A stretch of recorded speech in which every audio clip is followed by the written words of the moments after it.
The Chicago Cubs' long history of honoring legends and fan favorites seem to be missing one guy in particular. In this video, we are going to talk about the most polarizing superstar in the history of the Chicago Cubs, Sammy Sosa.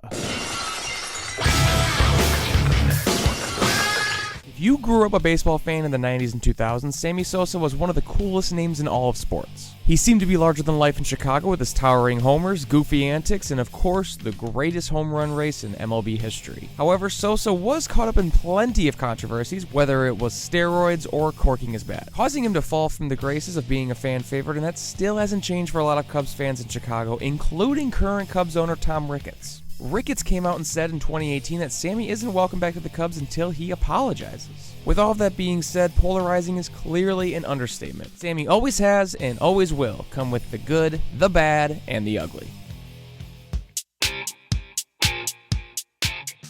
Personally, this might be the easiest part of any video I've ever made. Sammy Sosa is the reason I'm a baseball fan, so I'm always down for a good old Sammy hype up. Let's start with some hilarious Sammy stats. If you were to look at the list for the most home runs in a single season, you would see Sammy's name up there a lot. He's the only player in history to have not one, not two, but 3 seasons with 60-plus home runs in a season. What's funny about that fact is that he didn't lead the league in any of those seasons. McGwire beat him out twice, and Barry Bonds' historic season also got the best of him. However, he did lead the league in home runs 2 other times, once in 2000 with 50 home runs, and the other in 2002 when he finished with 49 bombs.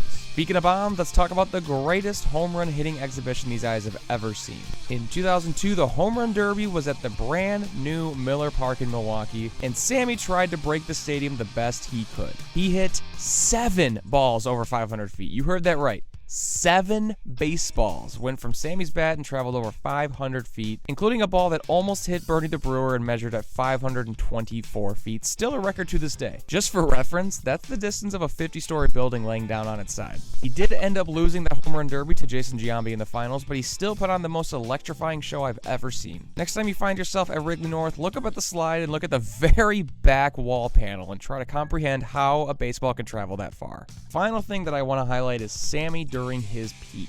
In the 5 seasons from 1999 to 2002, these were Sammy's averages per season. 157 games played, 58 home runs, 141 RBIs, a .306 batting average, and a 1.046 OPS. Obviously, those are insane, but just to put them in perspective for you, let's compare them to one of the best seasons we've seen in recent history, 2022 Aaron Judge. We all remember Aaron Judge broke the AL home run single season record and won MVP with these stats. 157 games played, 62 home runs, 131 RBIs, .311 batting average, and a 1.111 OPS. When you look at him side by side like this, you realize that Judge's unbelievable year was not too far ahead from an average Sammy Sosa season. We rarely see video game numbers anymore, but Sammy definitely had video game numbers and his own video game, which is one of my favorites to this day. It's a high heat baseball 2001. Catch it. It's so real. Peak Sammy was an actual freak, but he came with plenty of downside as well. The only time I've seen something in there is if the bat is corked. If you're a Sammy Sosa hater, there's a really good chance it's because one of these 3 memories. First, we can travel all the way to June 3rd, 2003, when Sammy broke his bat in the first inning of a game against the Devil Rays and revealed that he was using a corked bat. He was immediately tossed from the game and eventually served a 7-game suspension. After the game, he admitted that he knew the bat was corked, but he claimed that he only used it in batting practice to give fans a pregame show and never intended to use it in a game. Major League Baseball confiscated and tested 76 of Sosa's other bats after his ejection. All were found to be clean with no cork, verifying his batting practice story. That was not the only controversy in Sammy's career. After what seemed to be a pretty public, uneasy relationship between Sammy and the team, on the final day of the season, Sosa asked manager Dusty Baker if he could leave the game early and didn't want to be around the team during their final game of the season. The public felt that the slugger put himself over the team, and the fact that that was Sammy's last game in a Cubbies uniform didn't really help. He never really had a final send-off in Chicago and never really had a thank you to Cubs fans everywhere on the field. controversies followed Sammy into his retirement. 2 weeks after he retired in June of 2009, the New York Times reported that Sammy was on a list of players who tested positive for PEDs in 2003. This report confirmed what a lot of baseball fans speculated for years, that Sammy Sosa used steroids all these years. This put a black cloud over his legacy in Chicago and all over the baseball world, especially when you realize he appeared in front of the U.S. Congress in 2005 and said, through his lawyer, "To be clear, I have never taken illegal performance-enhancing drugs.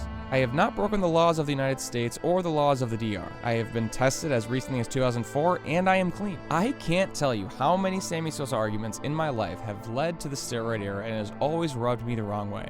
You know who else was on the same list that was the subject of the New York Times article? Hall of Famer and maybe one of the most lovable players in baseball history, David Ortiz. Now, I know an argument for David Ortiz here could be that he played most of his career after the drug testing program was introduced. But the fact that they were both on the list should cloud Ortiz as much as it clouds Sammy. And the fact that it doesn't just really shows how much people do not like Sammy Sosa. And the 1-1. Sammy drives one! Get out the tape measure! Long gone! I don't believe it! Sammy Sosa ties the game 8-8.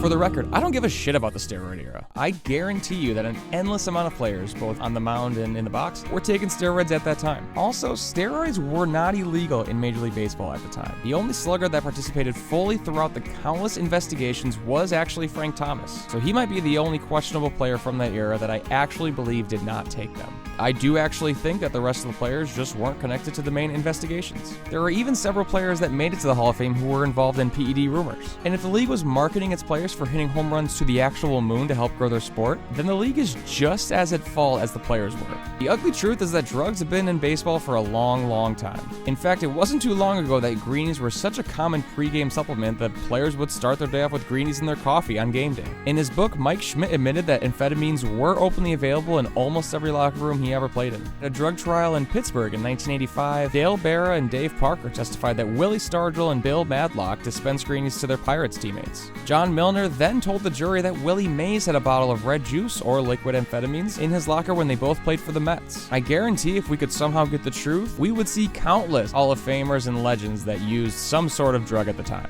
Drugs have been all over baseball for as long as the sport has been around. Guys like Roger Clemens, Barry Bonds, and Sammy Sosa should be remembered in a much better light than they are. Sure, Sammy was a diva and he had a giant ego, but if I went from growing up poor in the Dominican Republic to hitting the back of Miller Park in front of the entire world, I would also grow a pretty giant ego.